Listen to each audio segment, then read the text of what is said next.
Have you ever found yourself wondering why your caring nature sometimes feels like both a blessing and a burden? You move through the world noticing things that others might overlook. You sense when someone's mood shifts. You pick up on the tension in a room before a word is spoken, and you can often tell when someone needs comfort even before they ask. For many, this sensitivity feels like second nature. It is not something you consciously choose, it simply flows through you. Yet as beautiful as this gift is, it often comes with a quiet weight.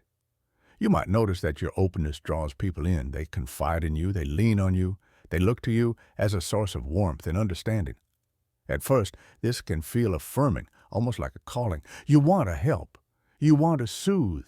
You want to see the best in others, because that is who you are. But over time, you may also notice a pattern. The very qualities that make you kind-hearted and open sometimes leave you exhausted. You give your energy freely only to feel that it is not replenished. You care deeply, but in return, you're left feeling unseen or overlooked. And the question begins to arise in your mind. Why does this keep happening? You're not alone in asking this. Many sensitive people carry the same quiet wonder. They ask themselves if they are doing something wrong, if perhaps they should harden themselves or care less, or if it is simply their fate to keep giving until there is nothing left. But the truth is much more hopeful than that. What if I told you that the reason you find yourself in these cycles is not because you are weak, but because your very strength, your empathy, and your sensitivity act like a magnet? What if I told you that people who crave attention, admiration, and validation are instinctively drawn to those who give easily and deeply? It is not a flaw in you. It is simply a dynamic that forms when one person gives endlessly and another is quick to take. In this conversation, I want to gently walk with you through why this happens, what it means for your life, and most importantly, how you can protect yourself while still honoring your sensitivity. Because your empathy is not a burden, it is not a weakness. It is a beautiful part of who you are. And with the right understanding, you can learn how to keep it safe while still offering it to the world in ways that feel balanced and nourishing. So let's begin this journey together, not with judgment or self-blame, but with curiosity and compassion. Let's explore why sensitive souls often attract those who take too much, and how you can step out of that cycle and into a life where your kindness is met with the respect it deserves. Chapter 1. Understanding the dynamic. To really understand why sensitive souls so often find themselves in draining patterns, we first need to pause and look closely at what it actually means to be a sensitive person. Sensitivity is often misunderstood. Many people confuse it with fragility or weakness, but in reality, it is the opposite. It takes strength to feel so much, to remain open in a world that can sometimes be overwhelming. A sensitive soul notices the subtle layers of life. You might be the kind of person who hears not only the words someone says, but also the unspoken meaning behind them. You might sense the heaviness in a friend's silence, or the excitement hidden in their tone before they've even shared their news. This depth of perception creates an inner landscape that is rich, vivid, and full of texture. It is what allows you to connect so naturally to others. Being sensitive often means you're compassionate without needing to try. You extend care because it feels like the right thing to do. You understand pain, even if it is not your own. You may even find yourself stepping into the role of comforter or listener, not because you are asked, but because you can feel that someone else needs it. For many, this becomes almost instinctive. It is how you move through the world. But on the other side of this dynamic are people who are drawn to that openness. Imagine for a moment a person who is deeply hungry for attention or affirmation. When they meet someone who offers understanding so freely, it can feel like a well they want to drink from again and again. At first, they may seem magnetic. They might come across as confident, charming, even larger than life. To someone with a gentle, caring nature, that energy can feel exciting and alive. It can feel like the perfect balance. This is where the dynamic begins to take shape. One person brings depth, care, and listening. The other brings intensity, charisma, and need. On the surface, it may look like a balanced match, but underneath, there is an unspoken imbalance forming. The sensitive soul is prepared to give endlessly, and the one who craves attention is prepared to receive endlessly. Both may feel drawn together in ways that are difficult to explain, yet the pattern is already being set. It's important to understand that this attraction is not the fault of the sensitive person. When you are wired to feel deeply and to give naturally, it makes sense that you would extend that openness toward others. It is not a mistake to be kind-hearted. It is not wrong to want to see the best in someone. It simply means that your generosity of spirit can sometimes be noticed by those who see it as something to use rather than something to honor. Think of it like a light in the darkness. When someone shines brightly, others are naturally drawn to that glow. Some come to appreciate its warmth. Others come simply to take as much of it as they can. The light itself has done nothing wrong. It is simply being what it was made to be. But it can still become drained if it is surrounded by too many who never give light back. Understanding this dynamic is the first step toward breaking it. Once you see that your sensitivity is not the problem, you can begin to explore the patterns with clarity. You can start to notice not only the beauty of what you offer, but also the importance of protecting it. In this way, recognizing the dynamic becomes an act of self-awareness, not self-blame. You're not fragile. You're not naive. You're simply someone whose empathy shines brightly, and like any valuable resource, it deserves care and respect. Chapter 2. Why the Attraction Happens. Now that we have a clearer picture of what it means to be a sensitive soul, let's pause and explore why this particular attraction happens so often. Why is it that those who feel deeply and give generously seem to find themselves drawn into patterns where they are the giver and others are the takers? Part of the answer lies in how a sensitive person sees the world. When you are wired to notice the good in others, you naturally look for what is possible, not just what is visible. You may see someone who is struggling, but instead of focusing on their flaws, you focus on their potential. You see the glimpses of kindness, the moments of warmth, the spark of creativity they might not even see in themselves. This lens of hope and compassion makes you a beacon for those who crave being seen in that way. There are people who long for that kind of attention. They might feel a constant hunger for validation, for admiration, for someone who reflects back to them a version of themselves that feels bright and important. When they encounter someone who offers empathy so freely, it feels irresistible. It's like finding an oasis in the middle of a desert.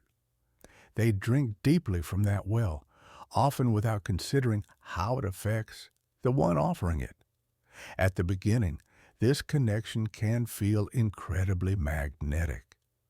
The person who craves admiration often comes across as captivating. They may carry themselves with confidence, speak with certainty, or bring a kind of intensity that feels exciting. To someone who is naturally gentle and reflective, that energy can feel like a spark. It feels different. It feels alive. And because sensitive souls are drawn to depth, they often interpret this intensity as passion or connection.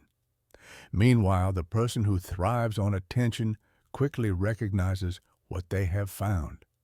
They notice that the sensitive person listens intently, offers reassurance, and responds to their needs with warmth and care.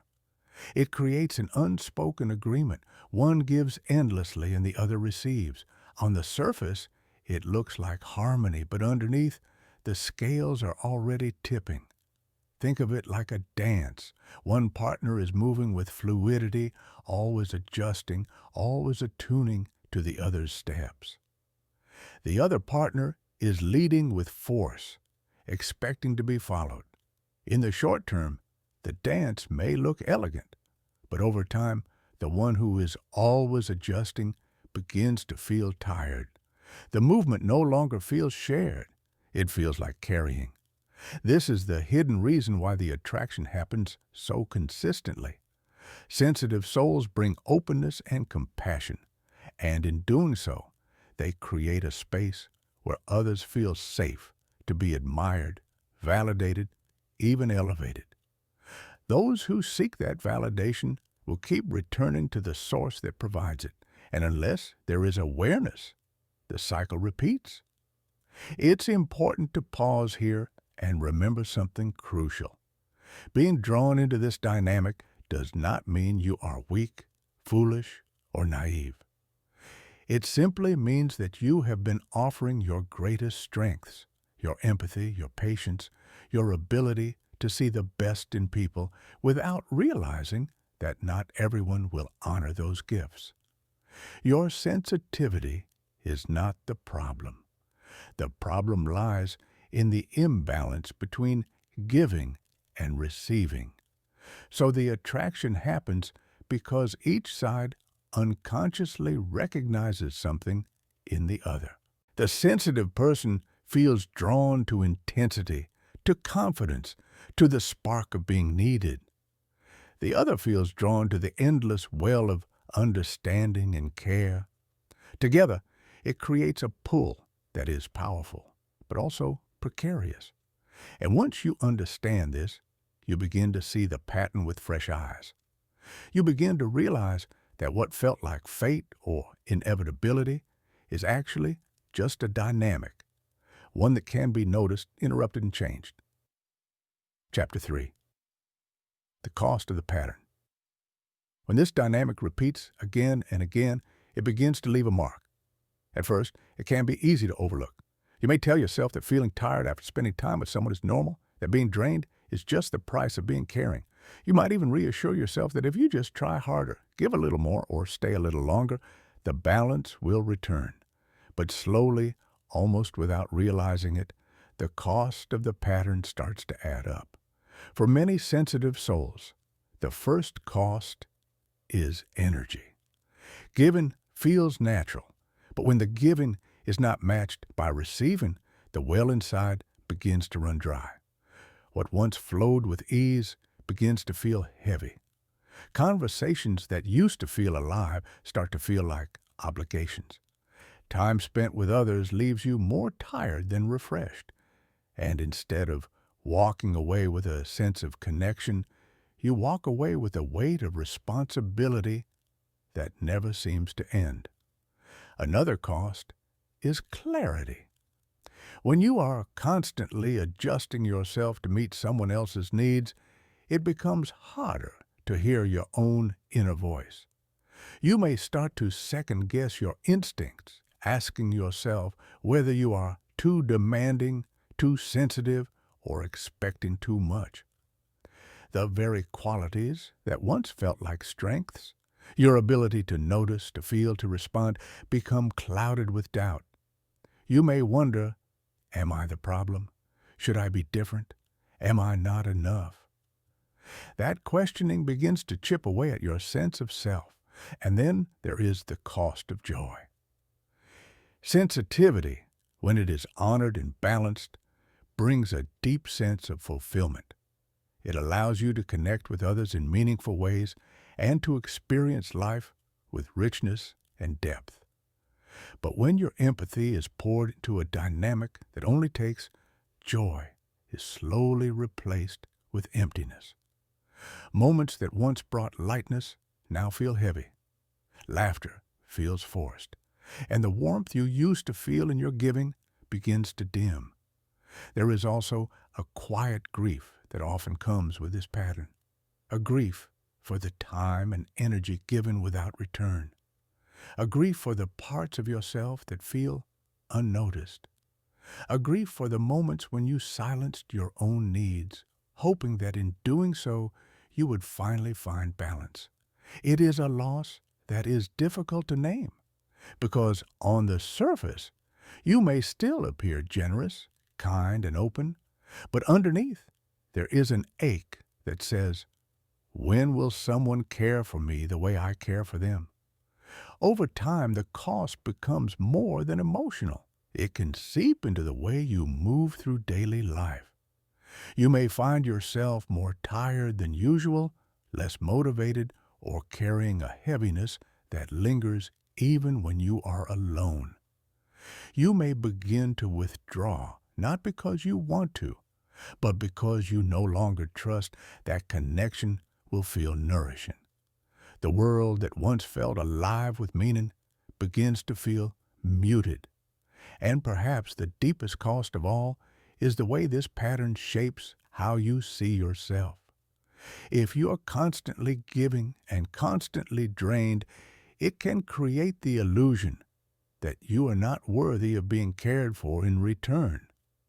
You may come to believe that your role is only to provide, never to receive, that your value lies in what you can offer rather than in who you are.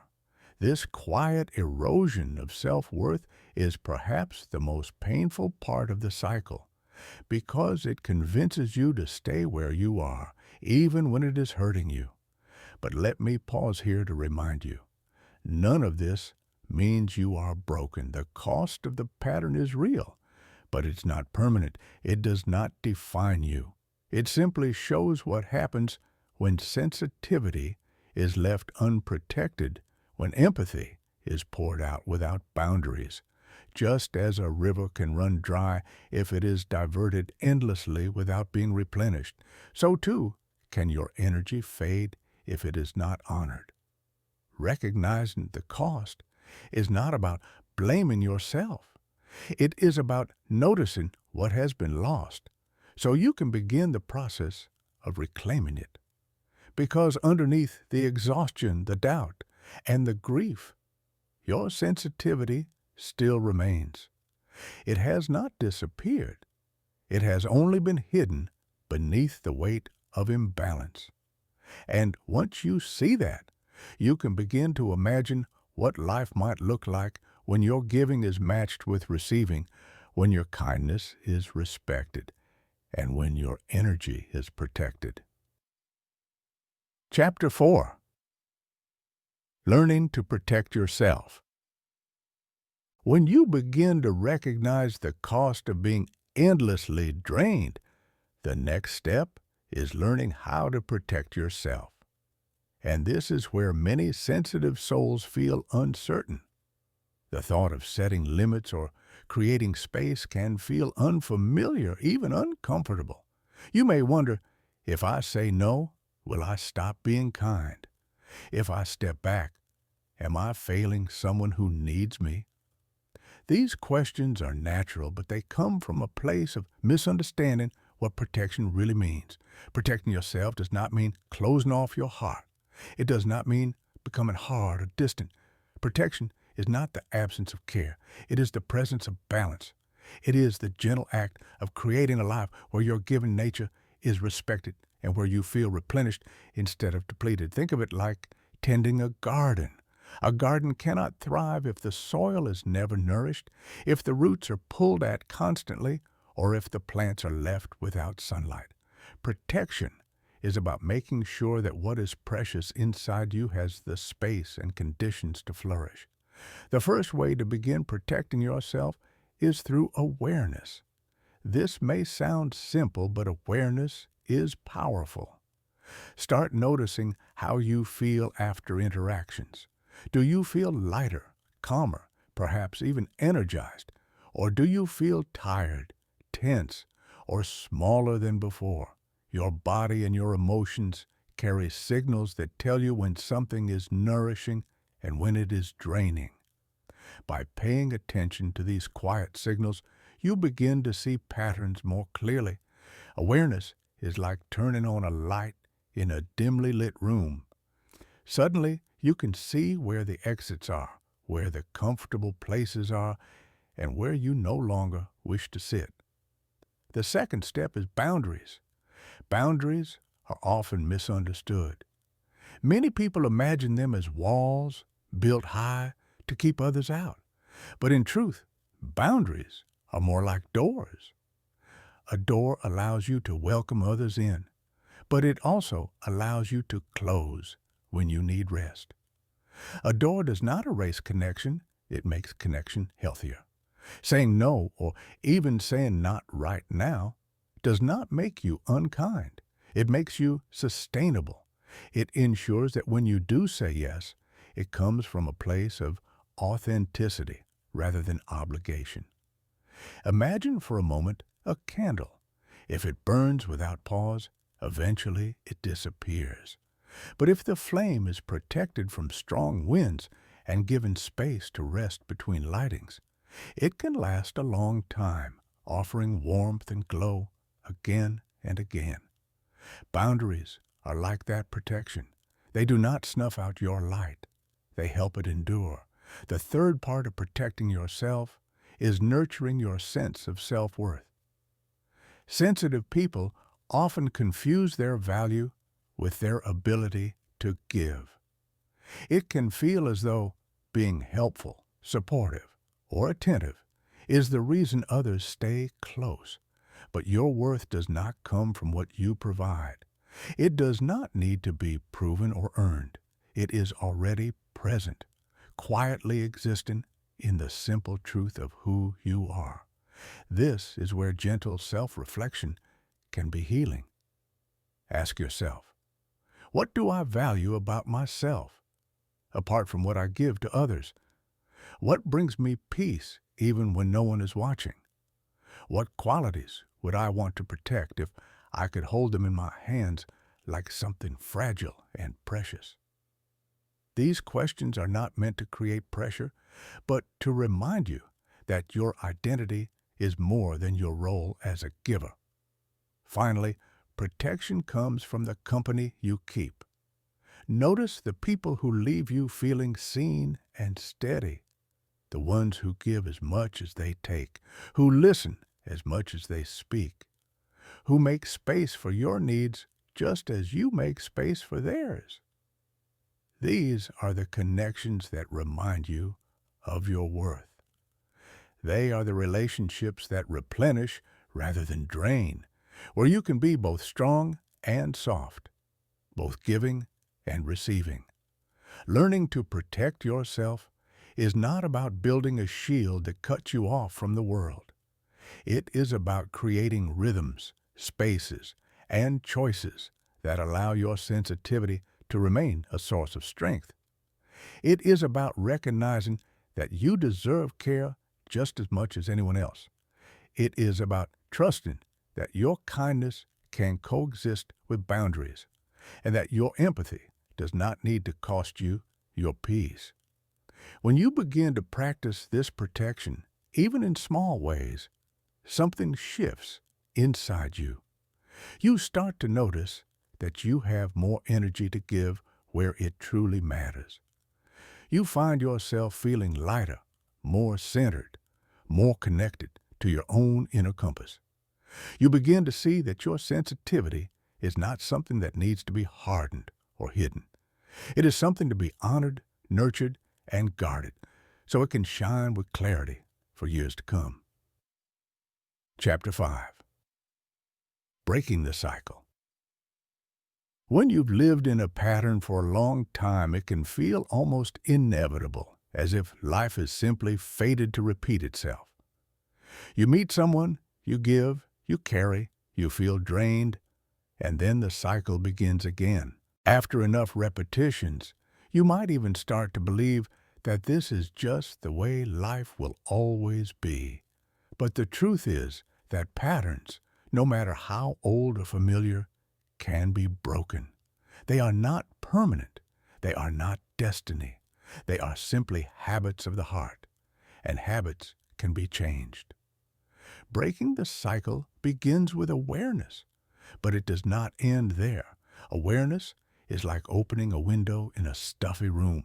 It lets in fresh air and allows you to see clearly. But a step out of the cycle, you must also begin to make different choices, even if those choices feel unfamiliar or uncomfortable at first. For many sensitive people, the cycle has roots in early lessons. Perhaps you learned to meet others' needs before your own. Perhaps you discovered that being accommodating made life smoother, or that putting yourself last brought you a sense of safety. These early patterns become so practiced that they feel natural, almost automatic. And when something feels automatic, we often repeat it without even realizing. So, breaking the cycle is not about blame. It is not about criticizing yourself for the times you gave too much. It is about gently noticing those automatic habits and deciding to practice something new. It is about saying, I can choose differently now. I can honor myself as much as I honor others. One way to begin is by slowing down. Before stepping into a familiar role of giving or fixing, pause and ask yourself, do I have the energy for this? Does this feel right for me? What do I need in this moment? That pause may feel strange at first. You may feel guilty, as though you're turning away from your natural instinct to help. But in truth, that pause is where freedom begins. It is the space that allows you to choose rather than react. Another part of breaking the cycle is learning to value reciprocity. Many sensitive souls are so used to giving that they forget to notice whether they are receiving. Start paying attention to how you feel in your connections. Do you feel lighter after time with someone, or heavier? Do you feel understood or invisible? Do you feel supported or depleted? These questions help you recognize where there is balance and where there is not. And slowly, you begin to choose differently. You begin to lean toward the connections that replenish you and step away from the ones that drain you. It can also help to think of your sensitivity as a resource, like water. If you pour water endlessly into other people's cups while ignoring your own, eventually the well runs dry. But if you allow yourself to refill through rest, through self-care, through relationships that nourish, you can keep flowing without depletion. Protecting your well does not mean you stop giving. It means you give in ways that are sustainable, in ways that do not cost you your peace. Breaking the cycle also means reframing how you see strength. Many sensitive people believe strength means carrying everything, staying open no matter what, or enduring without complaint. But real strength is not about how much you can endure. Real strength is knowing when to step back, when to say no, when to let go of what does not serve you. Strength is not measured in how much you give away. It is measured in how well you honor yourself while you give. And perhaps the most important part of breaking the cycle is realizing that your sensitivity is not the enemy. It is not something to hide or harden. It is not something to fix. It is something to cherish. The cycle is broken not by becoming less sensitive, but by learning how to direct your sensitivity toward places where it can thrive. It is broken when you surround yourself with people who respect your boundaries, value your presence, and give back to you with the same care you give to them. The cycle loses its power when you understand that you're worthy of that kind of balance. You do not have to settle for relationships that drain you. You do not have to stay in spaces where you are unseen. You do not have to silence your needs for the sake of peace. You can choose differently. And every time you make a choice that honors your well-being, you are breaking the pattern a little more. It will not happen all at once. Patterns built over years rarely dissolve overnight. But with each step, each pause, each boundary, each choice to value yourself, the old cycle weakens, and a new pattern begins to take shape. A pattern where kindness is met with kindness, where giving is balanced with receiving, where your sensitivity is no longer a source of exhaustion, but a source of strength. And this is the hope I want you to hold on to. Cycles may repeat, but they are not unbreakable. The very awareness you carry right now as you reflect on these words is already the beginning of change. The fact that you're asking, "How can I protect myself?" is proof that you're ready to step into something new. And that readiness, that awareness, that small but powerful willingness to choose differently is the first crack in the old cycle. Through that crack, light begins to pour in. Chapter 6. Reclaiming your energy. Once you've taken the steps to recognize the cycle and begun to set boundaries around your sensitivity, the question becomes, how do you restore what has been lost? How do you refill the well inside you that has been pouring out for so long? This is where the process of reclaiming your energy begins. And it is just as important as learning to protect yourself, because protection without restoration leaves you standing guard over something that is already depleted. Healing requires both. Reclaiming your energy starts with the smallest of choices, the ones that often feel so ordinary we dismiss them. It begins with resting when you're tired instead of pushing yourself to keep going. It begins with taking a quiet breath before rushing into a commitment, asking yourself gently, "Do I truly have space for this?" It begins with noticing the ways you speak to yourself, replacing the voice of constant pressure with one of kindness. These shifts are subtle, but together they send a message: I matter too. My needs belong here as much as anyone else's. So much of being a sensitive person involves pouring outward. You notice, you care, you give, you soothe. But reclaiming your energy is about turning some of that attention inward. It is about learning to ask not just, "How can I help others?" but also, "What do I need today?" That question alone can be revolutionary, because when you begin to truly listen to the answer, you discover that your energy does not have to be endlessly drained. It can also be replenished. Think of yourself like a river. A river that flows constantly without renewal will eventually run dry. But when rain falls, when snow melts, when streams flow in to feed it, the river remains full, strong, and alive. Your energy works the same way. If you are always the source without ever being replenished, you feel empty.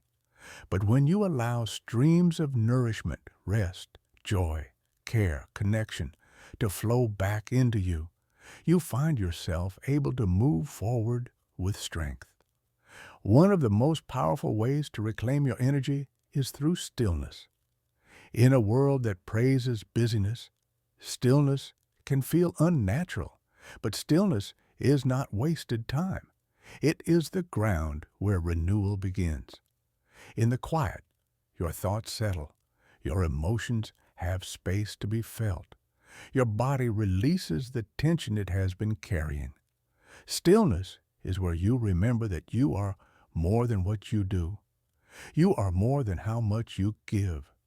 You are someone who deserves rest simply because you exist.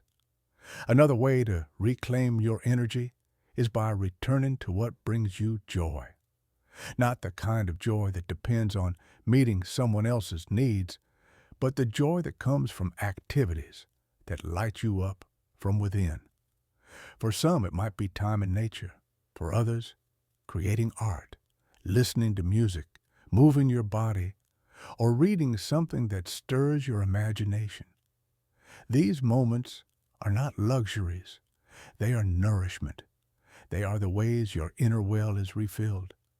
And then there is the practice of receiving. For many sensitive people, this is the most difficult step of all. Giving comes naturally, but receiving feels vulnerable. You may feel uneasy when someone offers you kindness, hesitant to accept help, or quick to deflect a compliment, but reclaiming your energy requires opening yourself to receive. Because when you allow care to flow toward you, you restore balance. You remind yourself that you are not here only to give. You are also here to be nourished. Reclaiming your energy also means gently releasing what no longer serves you. Perhaps it is a habit of overcommitting or a pattern of saying yes when your heart is quietly whispering no. Perhaps it is the weight of carrying responsibilities that were never truly yours. Letting go is not about rejecting others. It is about choosing yourself, choosing to carry only what you were meant to hold. As you practice these things, you will begin to notice something subtle but powerful. The exhaustion that once felt constant will start to ease. The heaviness in your chest will begin to lift. The quiet voice inside, the one that felt buried under doubt and obligation, will grow stronger, and slowly you will feel more like yourself again, not the drained version of you who is always giving, but the whole version of you who can both give and receive, both nurture others and be nurtured in return. Reclaiming your energy is not a single act. It is a way of living. It is choosing again and again to honor your limits, to nourish your spirit, to treat your sensitivity not as something to exploit, but as something to care for. It is remembering that you deserve to feel full, balanced, and alive. And the more you reclaim your energy, the more you discover that your sensitivity shines brighter than ever. Because when it is not weighed down by depletion, it becomes a source of clarity, creativity, and resilience. Your empathy becomes sustainable. Your kindness becomes steady. Your heart becomes free. Chapter 7. Embracing sensitivity as strength. For much of your life, you may have been told that your sensitivity was a flaw. You might have heard words like too much or too soft.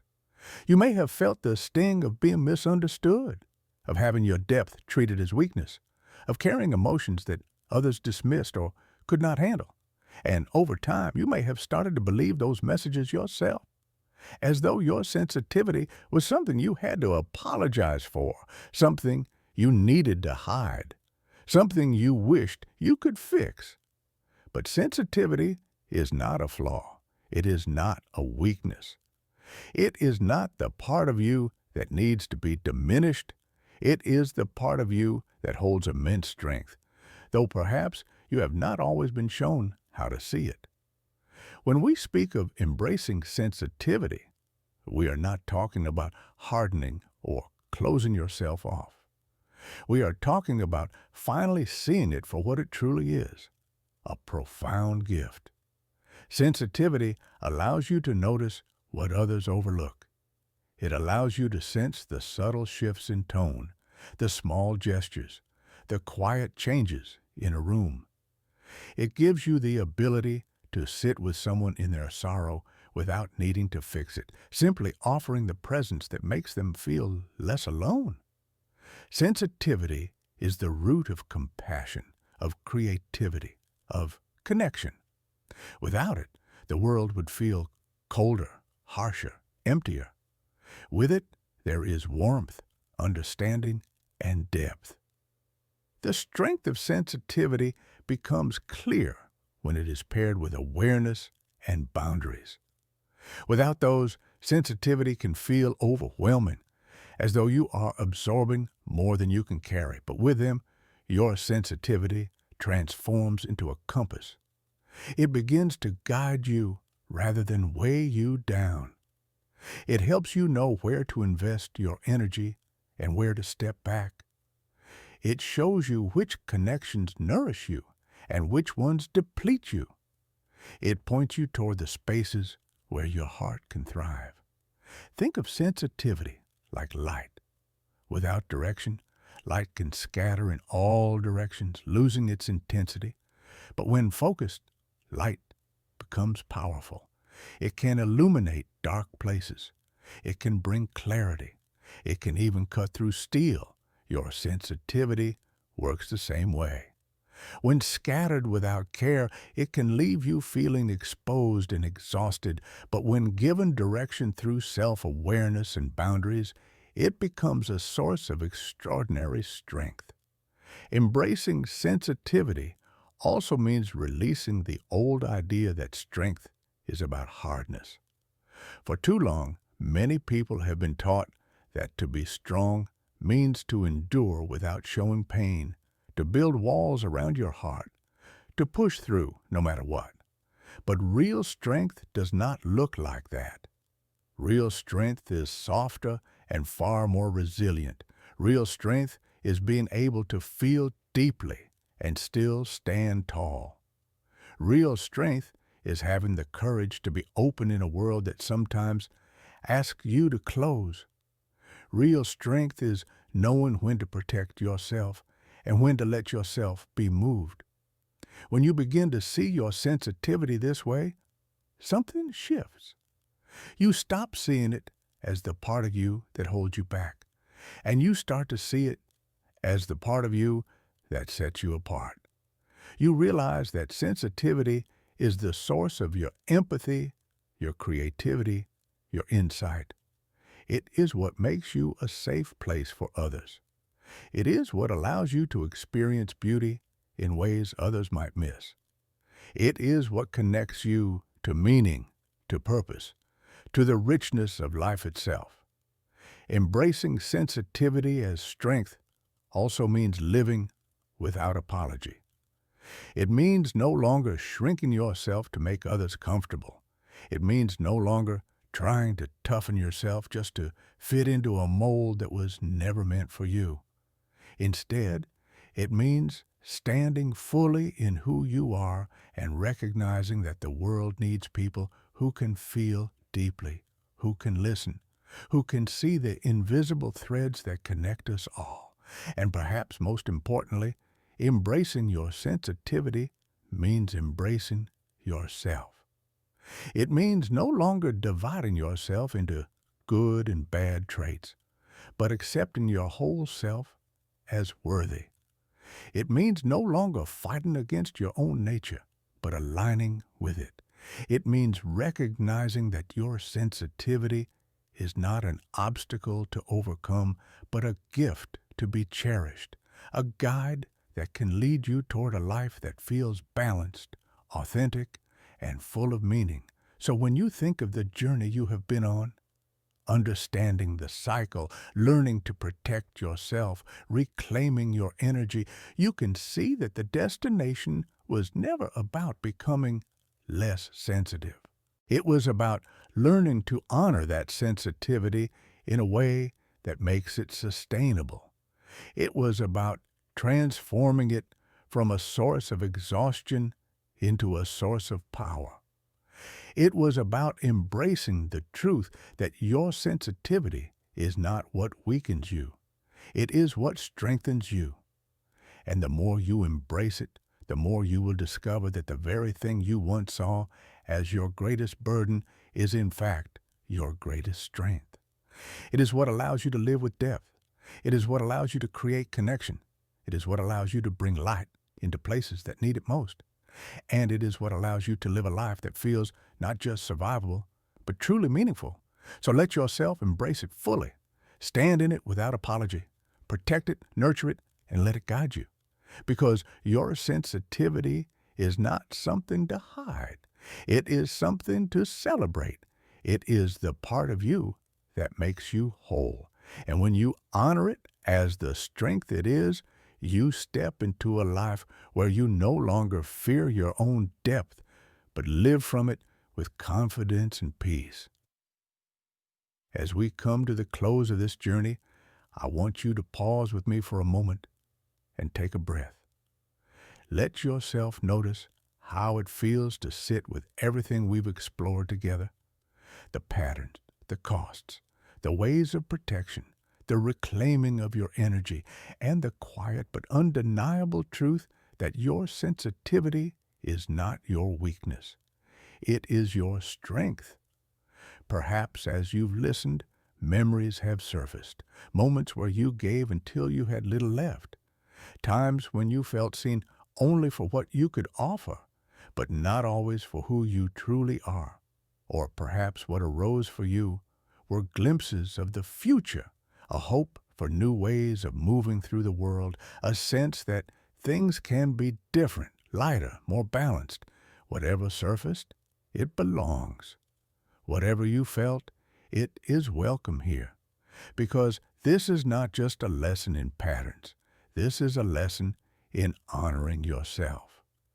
You have walked through the understanding of why these cycles happen, and you have seen the cost of letting them repeat unchecked. But you have also discovered something far more important. You have learned that you are not powerless, you're not stuck. You have choices, and with those choices comes a kind of quiet freedom. Freedom to say no when your heart is weary. Freedom to say yes when your soul feels ready. Freedom to stand in your sensitivity without apology. Think of where you stand now compared to where you were when you first pressed play. At the beginning, there may have been confusion, perhaps even a sense of heaviness, of not knowing why certain patterns seem to find you. And now, there is clarity. You have not only named the dynamic, but also found tools to shift it. You have not only looked at the weight, but also imagined the possibility of release. That shift alone is powerful. Awareness is always the first step toward change, and you are already taking it. But I want to remind you of something tender and important. Change is not about perfection. It is not about waking up tomorrow and never again slipping into old patterns. Change is about awareness and small steps. It is about noticing when you feel drained and allowing yourself to ask why. It is about practicing saying no, even if your voice trembles. It is about creating moments of rest. Even if the world tells you to keep moving, it is about choosing yourself gently again and again until it becomes your natural rhythm. You will not always get it right, and that is not failure. That is part of the process. Every time you choose to notice instead of ignoring, every time you choose to pause instead of rushing, every time you choose to protect your energy instead of giving it away without thought, you are breaking the cycle. You are rewriting the story. And over time, those choices build a foundation of strength that no one can take from you. As you leave this space, I want you to carry one truth with you. Your sensitivity is not something to fear. It is not something to fix. It is the very quality that allows you to live with depth and meaning. It is what allows you to see beauty in places others might overlook. It is what allows you to listen, to notice, to connect in ways that matter. When you protect it, when you nurture it, when you embrace it as strength, you no longer have to be afraid of who you are. You get to live fully as yourself. You are not too much. You are not too sensitive. You are exactly as you are meant to be. And that is more than enough. It is beautiful. It is strong. It is whole. So take a breath. Let it settle into you. And carry this truth with you as you go forward. Your sensitivity is your strength.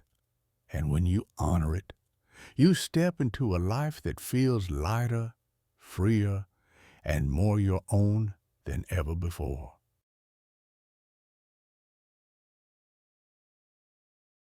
Thank you so much for being here. If these reflections spoke to you, I'd love for you to like this video, share your thoughts in the comments, and subscribe so we can keep walking this path together. Until next time, take good care of yourself and keep choosing what brings you peace.